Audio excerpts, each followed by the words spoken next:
Okay, there. Oh, 8,700. There we are. 8,700 on the index for the first time ever. So that's it. Well, at an all-time high at 8,700. Yes, congratulations to all of us. I mean, I could hear the cheers behind. That's how I realized that the level has hit. But this is, I mean, levels don't matter at this point, do they, Anuj? It's just no holds barred for the market at this point. I think I'm still watching for one level though. That's the Sensex, because let's not forget, this is really the grand old index, and we have to keep an eye on this as well. 28,806 on that, and that's also almost there now at all-time highs. The market has been at an all-time high for the last 3 or 4 days, practically, though, Sonia. It was just that, on index level, you hit the all-time high today. So it is a heady cocktail of a lot of positives, the purple patch, as they call it, for our markets, right? First, the rate cut, and then you have the ECB policy that's upcoming. You have a lot of reforms that have been taken by the government. So if you had to rate in order of preference, what would the biggest positive trigger for this market be? Local reforms? I think local reforms and the rate cut was the biggest. Was the big trigger, and then I think there's been a nice confluence of international events which suddenly have changed texture in the last 4 or 5 days. Sentiment, Senthil. Absolutely. 2 weeks back, you would have done a poll on where would the Greece, it would have been oil turmoil, you would have had all of that. Exactly, and when sentiment changes, now everyone is calling for 9,000 ahead of budget. That's right. Yeah. All right, Vineet Bhatnagar, in fact, of Phillip Capital, joins us now. Vineet, you've been bullish on this market. In fact, in your last interaction with us on Bazaar, you did mention that we are headed for a pre-budget rally. Now at this 8,700 level, what are you recommending investors, traders to do? I think the market is still, in a new zone, if you will, because of the new lifetime highs that it is making every other month, which is a great news. But I think what I do not want to take away in terms of my assessment is the fact that while we are making higher bottoms and higher tops, in a manner of speaking, if a technical analyst were to look at it, I think he will be looking at 8,800 as indeed a very important resistance level. So while it is good as a celebratory, moment to look at a new high for Nifty, but I would like to, keep my eyes fixed on a channel which I think is bringing a strong resistance at 8,800. All right, we also have Sanjay Dutt joining us. Sanjay, good afternoon. Does this move catch you by surprise, or do you think that, yes, this was expected, it's maybe come a little earlier, that's all? Senthil, not only does it catch me by surprise, it catches me with a big hole in my wallet, because I was not expecting. I'm sorry I laughed, Sanjay. Perfectly all right. I'm also, enjoying the pain laughingly. Okay. So I never, in fact, on a serious note, I never expected the market to actually, rally so strongly with the events of what's been happening across the world. And just the event of the RBI action has kind of ignored all other indicators that we're getting from across the world, whether it's the volatility coming out of uncertainty in China, whether it's European problems, or whether it's the oil issues in Russia and those kind of problems. But it's a pleasant surprise, no doubt, that and no second thoughts, which I've always maintained, that we are in a new bull market. It's just that in the immediate short term, I was a tad bearish a few days back, and that's why I'm caught on the wrong foot. But I think it's a very good breakout. We've broken out of the previous high. It's important. You were bearish. Lots of people were bearish, and with reason. So, does this run-up concern you, or do you think now with the rate cut, with the slight change in global sentiment, the worst is behind us? No, I don't think the worst is behind us. I think the problems haven't gone away. Fundamentals and earnings and numbers and balance sheet issues, domestic companies haven't gone away. It will take time to set right. But I feel the prices and the indices obviously have run up ahead of the fundamentals.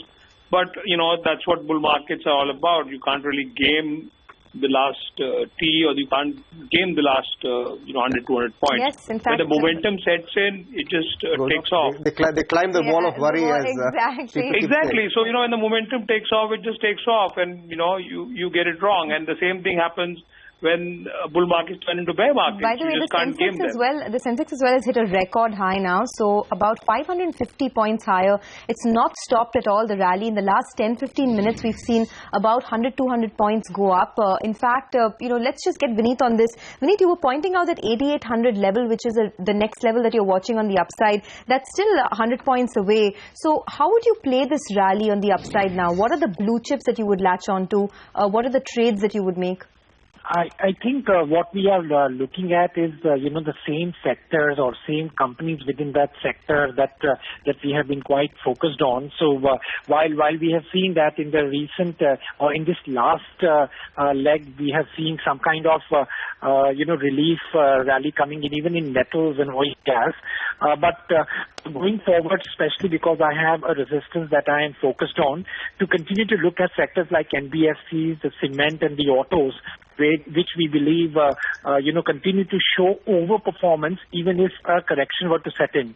So within that, autos, our top picks will be M&M and Maruti. In cement, we like Ultratech and ACC, as I have mentioned before. Prism Cement is another small cap that we identified. NBFCs is SKS Micro and Shriram Transport. So those are the names that we like and continue to like.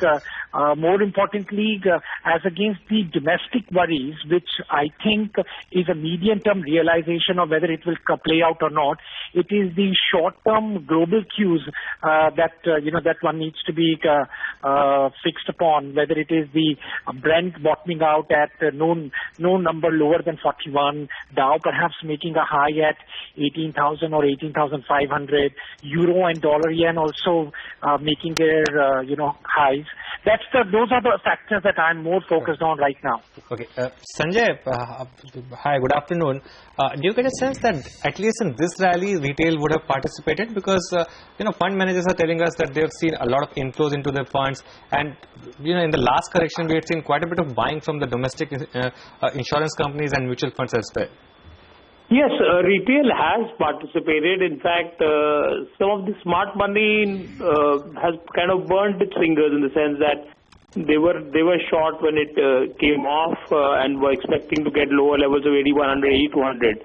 But yes, retail has been participating in the momentum, but retail is still not fully convinced. So that's why you see the market, the rally is not really across the board. The whole market is not on fire, and you are only seeing pockets that are showing strength right now. So it's not that, you got very wide retail participation, which spreads out to, stocks, 2,000-3,000 stocks, which is typical of, the euphoria, the real bull market that one has experienced in the past. But that hasn't happened. But no doubt retail has participated. There has been participation both in the future segment as well as some amount in the cash segment also. Well, one pocket that's really spiked in the last 10-15 minutes has been HUL. That's now back in the green, up about 1% in the last 5 or 10 minutes. Vineet, are you tracking that on the charts?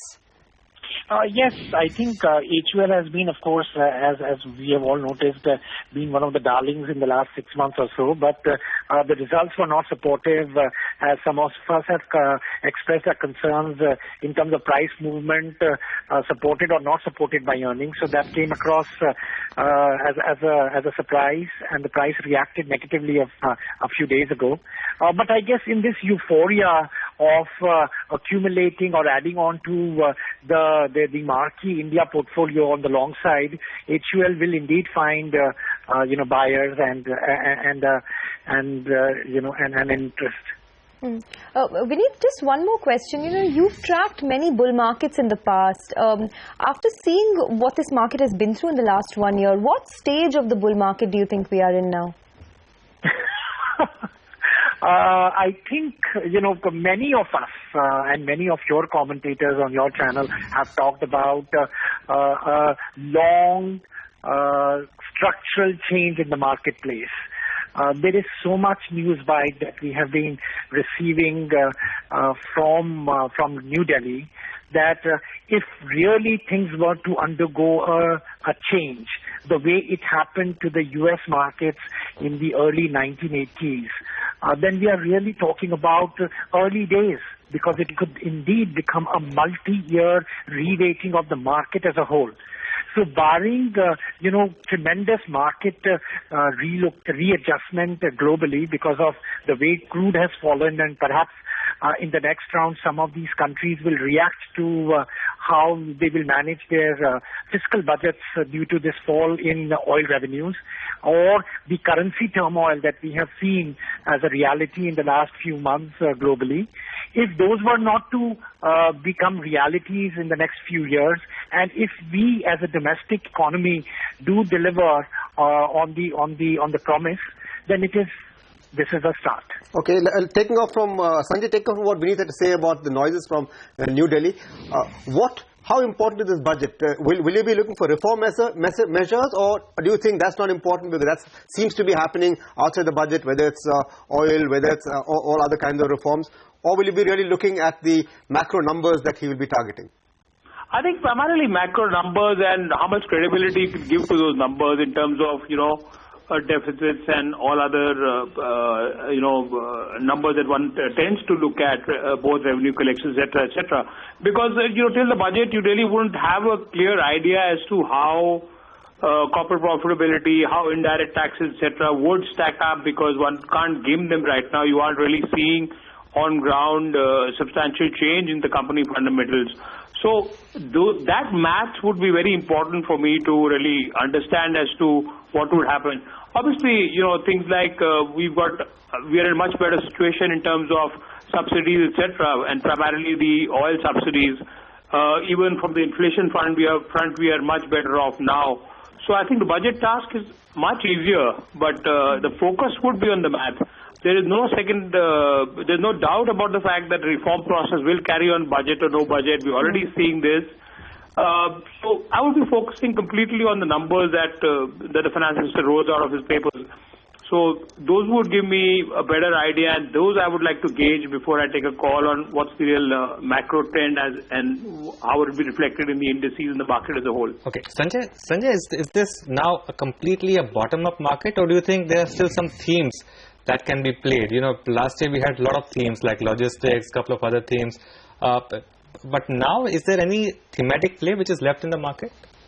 I know it's a mix of both. One or two themes that I can think of obviously will continue to play out with bouts of corrections and euphoria and breakouts would be the entire financial services space.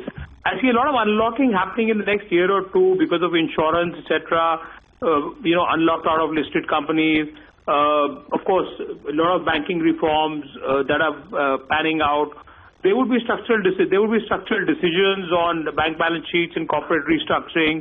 So obviously, the financial sector is going to be a big play. That's a big theme that's going to play out for India really in the next 2-3 years. Followed by capital goods, engineering, EPC companies which have been dead and gone. These are the kind of themes I would like to play. And the rest of the market, I think, would be purely bottom-up. You will get plays in FMCG, you will get plays in pharma.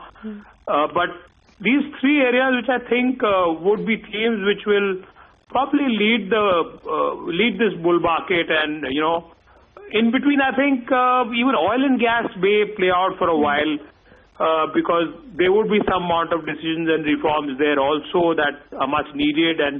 And luckily so, because of oil prices, it gives government a lot of room to take decisions.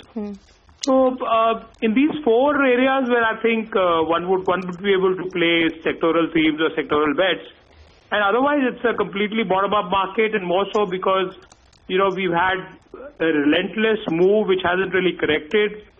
So to take a Nifty call, in the sense to take a broad Nifty position, it would be difficult for me to really take one, but I would prefer doing it, through these themes and a few bottom-up stories. All right. The Sensex is still holding with gains of more than 500 points.